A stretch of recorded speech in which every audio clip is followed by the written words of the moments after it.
Oi, pessoal, tudo bem? Aqui, nesses slides, nós vamos trabalhar um pouquinho a questão da gramática, tá? Nos outros slides e no outro vídeo, a gente trabalhou com a apostila, a interpretação de texto, a redação e a literatura.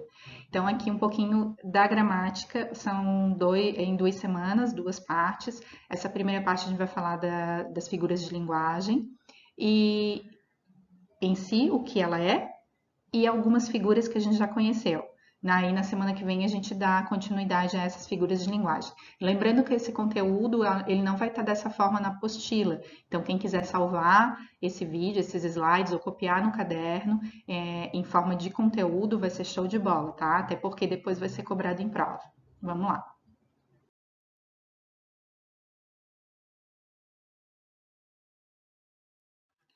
Então, o que são as figuras de linguagem, né? A gente já trabalhou um pouquinho com a metáfora, a comparação, a hipérbole e eufemismo.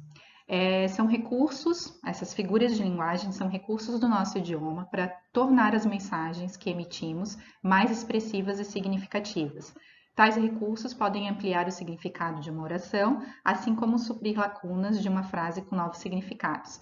Então, é uma forma diferente de se comunicar, é uma forma de trazer, às vezes, uma maneira mais leve para se comunicar, ou tornar aquilo um pouquinho implícito, escondido, né? Quando a gente usa o sentido figurado, a gente está escondendo um pouquinho aquilo que às vezes a gente não quer falar de maneira tão franca, tão direta.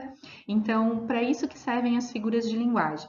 Nós vamos ver todas elas aqui, mas tem algumas mais específicas que vão estar na apostila e que depois, para a prova, eu vou também eleger algumas, tá? A gente não vai trabalhar na prova, não vai cair na prova em todas elas. Conforme eu falei, não vai aparecer assim na apostila, então prestem bastante de atenção, tenham atenção, copiem se vocês acharem necessário ou salvem, né, esse material para estudar depois.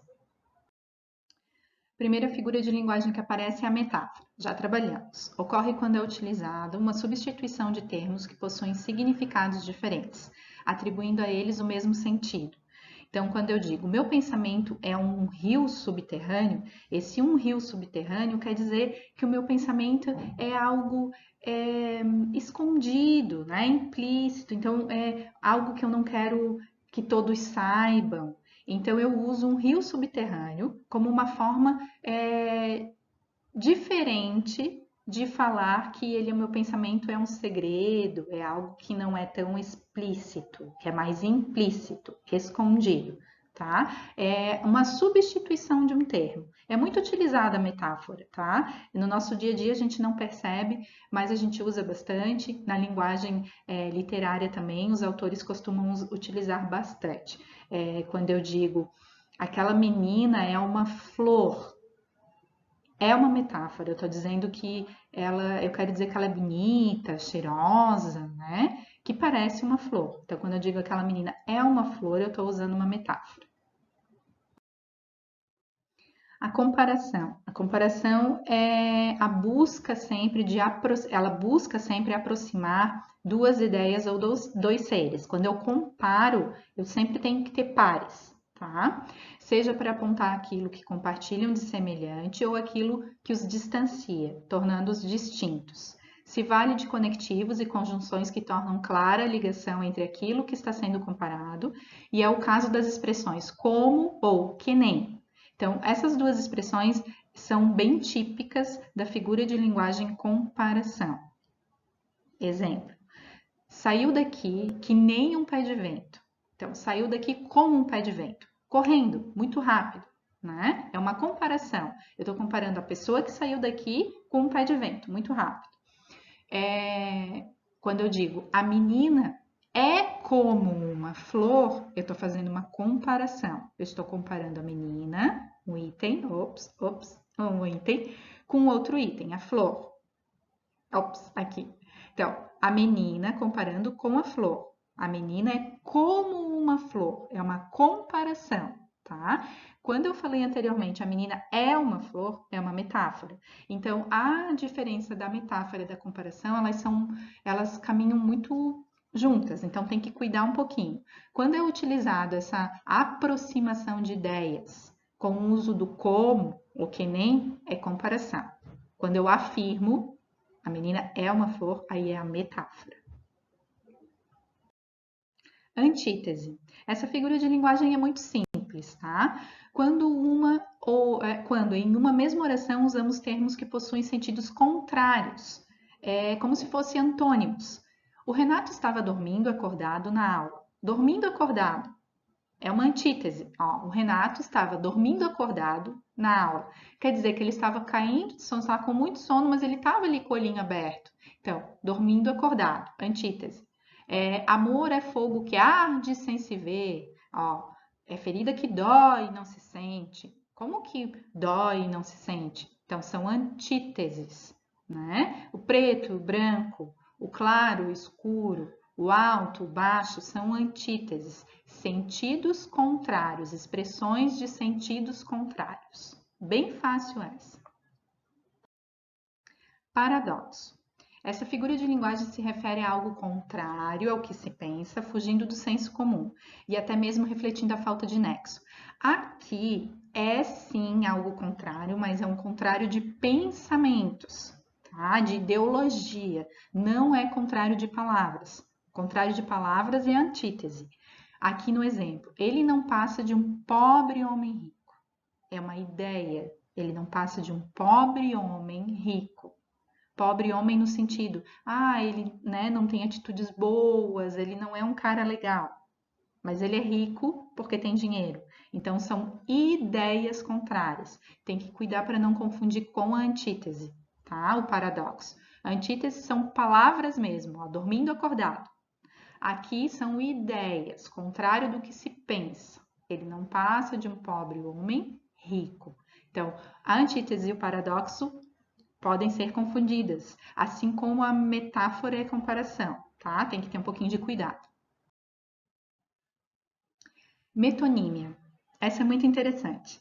É o uso da parte pelo todo. Ocorre quando o autor substitui uma palavra por outra próxima. É utilizada para evitar a repetição de palavra em um texto.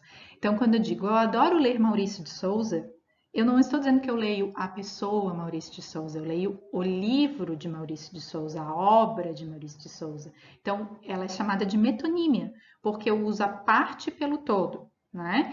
Quando eu digo assim, eu tomei um copo de leite. Eu não tomei o copo, eu tomei o leite que estava dentro do copo.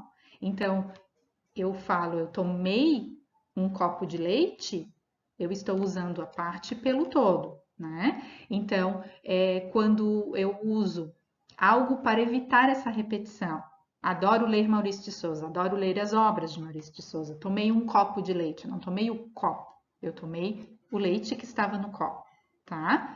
Então, é a substituição de uma palavra próxima à outra, ok?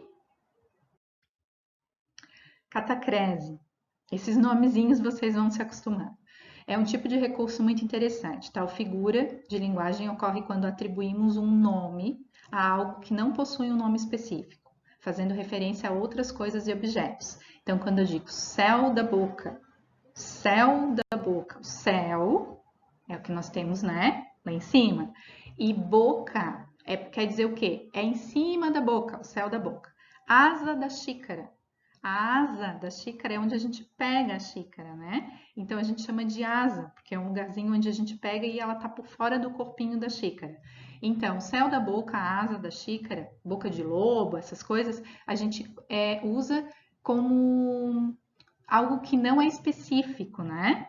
Então, a gente faz referência a outras coisas e objetos, mas a gente quer falar outra coisa. Como é que eu vou explicar? É uma figura que atribui sempre um nome que não é dali. Então, o céu da boca não é o céu realmente, né? Mas ele quer dizer que é em cima da boca. Então, tem uma referência lógica. A gente diz que a catacrese é um pouco pela lógica. A gente usa essas palavrinhas pela lógica, ok? Que tem possui uma referência ali, né? Fazendo referência a outras coisas e objetos, faz uma referência. A hipérbole a gente já trabalhou, é uma figura de linguagem que dá um exagero intencional contexto, a gente acabou de corrigir um exercício. Estou morrendo de sede. Li 1000 páginas para poder estudar. Fiz 1 milhão de coisas, né? Então, aquele exagero intencional, quando eu quero ter a intenção de exagerar, tá? Que eu quero dizer que muito, tô com muita sede, então morrendo de sede, milhões de páginas, quer dizer que eu tive que ler muitas páginas. Então, é o exagero. Essa é bem simples também. A figura de linguagem chamada sinestesia, né? É um jogo de mistura de sensações. O nome já fala, sinestesia, sensações. Quando na mesma oração o autor realiza um cruzamento de diferentes sentidos. Ela sentiu o sabor frio da derrota. Então, ela sentiu o frio, o sabor frio. Sabor nós temos no paladar. O frio é uma sensação de tato. Então, nós usamos o paladar e o tato aqui, tá? Ela sentiu o sabor frio. Quando eu digo aquele gosto é perfumado, eu uso de novo duas sensações. O gosto, que é o paladar, é perfumado, o olfato, tá? Então, utilizamos sensações diferentes. Sabor frio, gosto perfumado, som, a gente pode ouvir do som, né? Da audição. O som quente, som da audição quente, de sensação. Então, é a sinestesia, que mexe com sensações. Eufemismo, essa a gente já trabalhou também agora nas questões. Troca de um termo por um outro mais leve, que acaba passando por uma conotação mais agradável, né? A moça era desprovida de beleza, quer dizer que ela não era bonita. Sua amiga foi para o céu, quer dizer que ela morreu, né? Ele é desprovido de inteligência, quer dizer que ele não é uma pessoa muito inteligente. Então, nós usamos um termo mais leve, que acaba dando uma conotação mais agradável, tá? Lembra da gentileza? Quando a gente quer usar um pouquinho da gentileza, a gente utiliza muito o eufemismo na gentileza. Tranquila essa. Prosopopeia ou personificação, é a mesma coisa, tá? Ocorre quando atribuímos sentidos racionais a elementos irracionais. A natureza está chorando. Muito simples essa. A natureza não pode chorar. Então, eu dou um sentido humano, chorar, para a natureza que não é humana. O cachorro sorriu. Vocês dizem, meu cachorro sorri para mim. O cachorro, que é um ser irracional, e sorrir é algo que quem faz é racional. Então, nós atribuímos esses sentidos de racionalidade e irracionalidade. Quando eu digo, o celular me chamou. Não, o celular é algo inanimado, né, irracional, mas ele me chamou, ele teve uma atitude de ser racional. Então, isso se chama personificação ou prosopopeia. Por isso que pensem assim, personificação. Eu estou dando uma personalidade, uma característica humana para algo que não é humano. E a última figura de linguagem dessa primeira parte é a chamada de ironia, o que vocês adoram fazer, alunos. É a utilização proposital de termos que manifestam o sentido oposto do seu significado. Era o que faltava para encerrar o meu dia maravilhosamente bem. Ou seja, não é bem, não tá bom o meu dia, mas eu falo isso, tá? Com uma forma de ironia, é um sentido oposto. Era o que me faltava para encerrar meu dia. Outro exemplo, quando acontece algo muito ruim e eu olho para uma pessoa que praticou algo muito ruim para mim e falo assim: muito obrigada. Nossa, adorei a sua atitude. É uma ironia, tá? Quando não é aquilo, é um sentido totalmente oposto. A ironia a gente percebe muito também através da expressão facial, né? Quando nós estamos frente a frente, presencialmente, é mais fácil de perceber a ironia. Quando nós digitamos no celular, por exemplo, às vezes fica difícil de saber se é uma ironia ou não. Ok? Então, aqui terminam os vídeos da primeira parte das figuras de linguagem. Anotem no caderno ou salvem esses slides, porque algumas delas vão aparecer, dessas figuras, na próxima prova. Ok? Fiquem bem, se cuidem e até o próximo vídeo.